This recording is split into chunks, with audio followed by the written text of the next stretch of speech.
ناظرین، دنیا میں اگر کوئی ظالم ہے جو سب سے بڑا ظالم ہے تو وہ اسرائیل ہے۔ اس کا مددگار بھارت ہے، اس کا بازو بنا ہوا ہے، اس کو طاقت دینے والا، اس کو طاقت فراہم کرنے والا اور اس کے ساتھ قدم بقدم چلنے والا،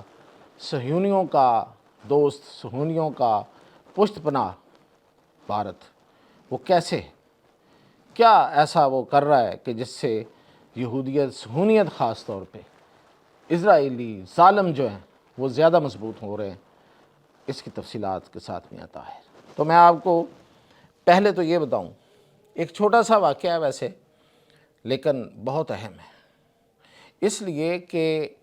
ایران نے ہمیشہ بھارت کے ساتھ بہت اچھے تعلقات رکھے۔ ایون اگر آپ دیکھیں تو پاکستان کے ساتھ جب بھارت کی جنگ ہو رہی تھی تو اس وقت بھی ایران نے بھارت سے بگاڑی نہیں، ہمارے پاس آیا ایران، ہمارے پاس چل کے آیا، ہمارے ساتھ اس نے اپنی محبت کا، جو دیرینہ محبت ہے، جو دوستی ہے، جو بھائی بندی ہے، اس کا اظہار کیا،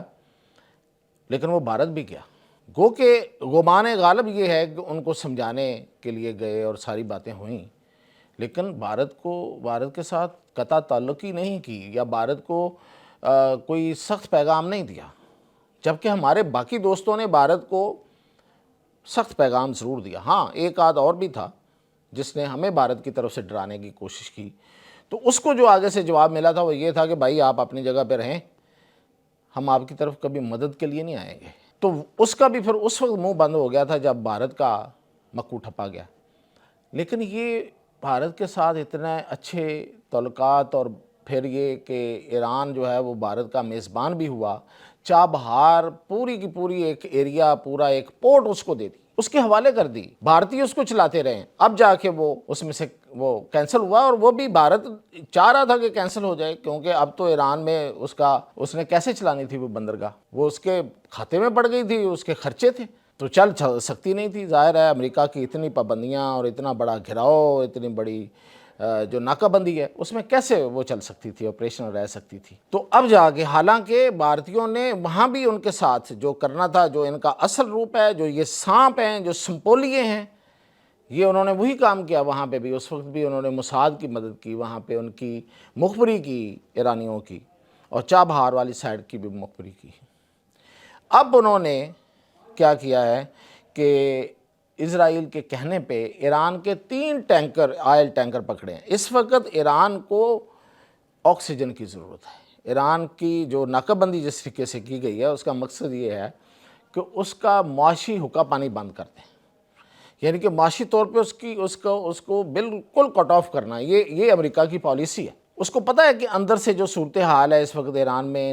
کرنسی کی جو صورتحال ہے، جو غربت کی صورتحال ہے، اور جو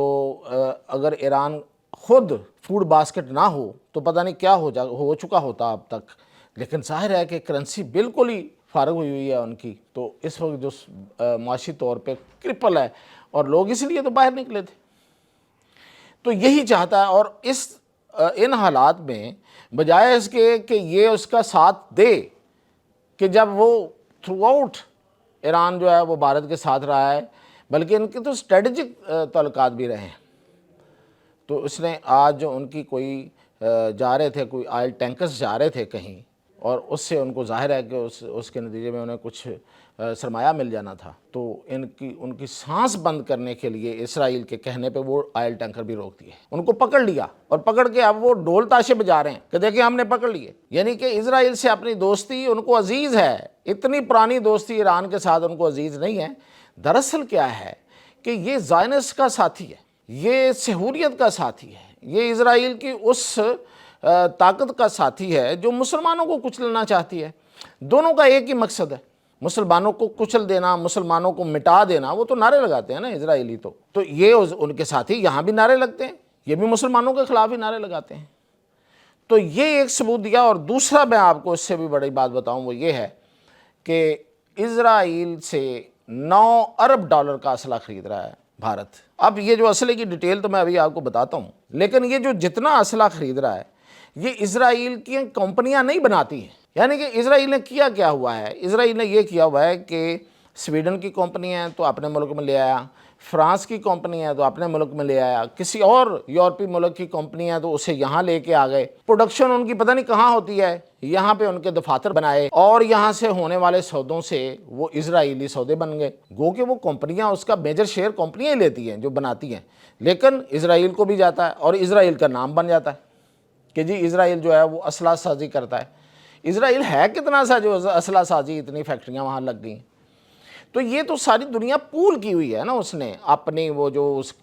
اس کا جو جس طریقے سے وہ فرنگ کی دنیا ہے، یہ جو عیسائیت ہے، یہ عالم عیسائیت ہے، یہ جو یورپ ہے، یہ جو امریکہ ہے، جس طریقے سے اس نے اس کو قابو کیا ہوا ہے، تو اس نے ان کمپنیوں کو بھی اپنے ہاں رکھا ہوا ہے صرف اور صرف اپنا نام بنانے کے لیے۔ اور ان کمپنیوں کو پتہ ہے کہ اس وقت سب سے زبردست اسرائیلی ہے، اس کے پیچھے امریکہ ہے، تو وہ بھی اپنا سودا بیچنے کے لیے وہاں آگے دفاتر بنا لیتی ہیں، ان کا بھی کیا ایشو ہے۔ تو اب یہ اسلحہ جو میں ابھی آپ کو بتانے والا ہوں، یہ سارے کا سارا اسلحہ اس کو فرانس سے ملتا ہے، اور فرانس سے یہ بہت چیزیں لیتا ہے جو بھارت ہے، تو دوبارہ سے فرانس سے جا کے لینے میں کیا حرج تھا، وہیں سے جا کے لے لیتا۔ ایک بات تو انہیں کسی نے سمجھائی ہے تو شاید وہ اس پہ چل رہے ہیں کہ دیکھیں ہمیں یہ جو باندھ کا اسلحہ اٹھاتے تھے نا، کہیں روس سے اٹھا لیا، کہیں فرانس سے اٹھا لیا، کہیں اسرائیل سے اٹھا لیا، کہیں اور کسی ملک سے لے لیا، تو اس سے یہ تھا ان کو یہ نہیں پتا تھا کہ اسلحہ چلانا کیسے، یہ اکٹھا ہی کرتے تھے، مطلب ڈرائنگ روم میں سجانے کے لیے۔ ان کا خیال یہ تھا کہ یہ جو ڈرائنگ روم میں ہم نے اسلحہ لگایا ہوا نا، اس کو دیکھ کے کوئی ڈر جائے گا، لیکن جب چلانے کا وقت آیا تو پتہ چلا کہ نہیں، چلانے کے لیے اسلحہ بھائی کچھ اور ہوتا ہے، اس کا طریقہ کار اور ہوتا ہے۔ پلیٹ فارم ایک بنانا پڑتا ہے، یعنی کہ اگر آپ کا جو ہوائی جہاز یا فائٹر ہے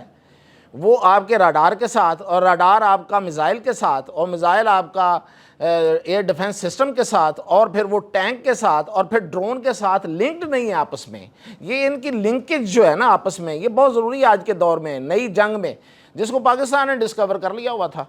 اور پاکستان نے اگر کوئی اسلحہ لیا ہے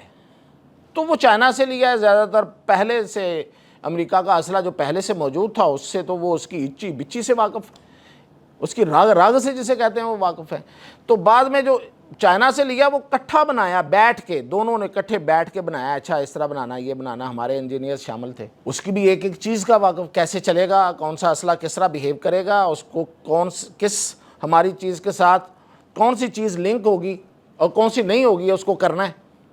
پھر اگر ٹرکی سے بھی لیا تو ٹرکی کے ساتھ بھی ہمارا اسی طرح کا تعاون ہے، ہمارے انجینئرز کٹھے بیٹھ کے بناتے ہیں۔ لیکن انڈیا کا ڈس ایڈوانٹیج یہی تھا کہ خرید لی، مہنگی خریداری کر لی، ادھر سے مہنگا یہ بھی خرید لیں، ادھر سے مہنگا یہ بھی خرید لیں۔ وہ آپس میں اسے کہتے ہیں کنفیگرڈ نہیں تھے، آپس میں ان کا کوئی رابطہ نہیں تھا ان سارے پلیٹ فارمز کا، اس لیے مار کھائی۔ اب اس کو جب کسی نے بتایا کہ نہیں اب ادھر ادھر نہیں جانا، تو اب وہ کیا کر رہا ہے کہ اب چونکہ اس کے پاس زیادہ اسلحہ جو ہے روس کے بعد وہ فرانس کا ہے، تو اب انہی کمپنیوں سے لے رہا ہے جو دراصل فرانس کی ہیں، لیکن اپنی طرف سے اس نے اسٹریٹجک فیصلہ یہ کیا ہے کہ ہم لے تو فرانس کا ہی لیتے ہیں اسلحہ تاکہ مختلف نہ ہو، اور اس کو چلانے میں پرابلم جو پچھلی دفعہ مار پڑی ہے وہ نہ پڑے، لیکن پیسہ جو ہے وہ ان کے اپنے جو اینٹی مسلمان ان کا مرشد ہے، یعنی کہ پیر بھائی کے پاس، وہ ان کا پیر ہے نا وہ اسرائیل، کیونکہ وہ سب سے بڑا دشمن ہے مسلمانوں کا، یہ خود بڑے دشمن ہیں مسلمانوں کے، تو یہ ایک جو کامنلٹی ہے نا ان میں، جو اشتراک ہے، یہی سب سے بڑا اشتراک ہے، ان کا پیسہ ان کی جیب میں جانا چاہیے، ہم بھی مسلمانوں کے خلاف، وہ بھی مسلمانوں کے خلاف۔ تو اب آپ یہ اندازہ کریں کہ 9 ارب ڈالر اسرائیل کی جیب میں جا رہا ہے، جس کے نتیجے میں یہ کیا خرید رہے ہیں جی، میں آپ کو بتا دیتا ہوں، میزائل ہے سپائس، یہ ان کے پاس پہلے بھی تھا، اور یہ سپائس میزائل جو ہے یہ رافیل میں لگتا ہے، رافیل جہاز میں، تو چلا نہیں پچھلی دفعہ بھائی، نہیں چلا نا، دنیا گواہ ہے، یہ خود مانتے ہیں کہ ان کا میزائل سپائس نہیں چلا، ہمارا J-10C کا PL-15 میزائل تھا وہ چلا، اس نے اپنی کارکردگی دکھائی، اب آئندہ بھی جو ہوں گے وہ چلیں گے، تو وہ کیوں نہیں چلا؟ اچھا اب وہ دوبارہ لے رہے ہیں، کتنے جی؟ 1000 یونٹ لے رہے ہیں، سپائس 1000 اس کا نمبر ہے، گائیڈڈ میزائل ہیں، اور یہ 1000 لے رہے ہیں۔ دوسرا کیا لے رہے ہیں یہ؟ اچھا سپائس جو ہے یہ رافیل بناتا ہے، رافیل کمپنی ہی بناتی ہے، یہ یاد رہے کہ رافیل کمپنی کا فرانس کے بعد، یا ایون کہہ رہے ہیں کہ فرانس سے بڑا ہیڈ کوارٹر اس وقت اسرائیل کے اندر ہے، اور پچھلی دفعہ جب ایرانی حملہ ہوا تھا تو یہ بھاگ گئے تھے سارے، وہ نشانہ بھی بنا تھا ان کا جو ہیڈ کوارٹر۔ دوسرا یہ لے رہے ہیں جی ایک لانگ رینج میزائل ہے، ایئر ٹو سرفیس میزائل ہے ریمپیج، یہ بھی فرانس کی کمپنی بناتی ہے۔ تیسرا ہے جی ایئر لورا، یہ سپر سونک میزائل ہے، ایئر لانچ بیلسٹک میزائل ہے، ایئر سے لانچ ہوتا ہے بیلسٹک میزائل ہے اور یہ سپر سونک ہے۔ اچھا بڑا میزائل ہے، طاقتور میزائل ہے، لیکن اگین اسرائیل نہیں بناتا اس کو، اسرائیل کے ذریعے فروخت ہوگا۔ تیسرا جی ان کا ایک کروز میزائل یہ خرید رہے ہیں، آئس بریکر اسے کہتے ہیں، یہ بھی رافیل کمپنی بناتی ہے، آئس بریکر کروز میزائل ہے۔ اور اس کے علاوہ ڈرونز، راڈارز اور سرویلنس، ہاں ڈرونز یہ خود بناتے ہیں،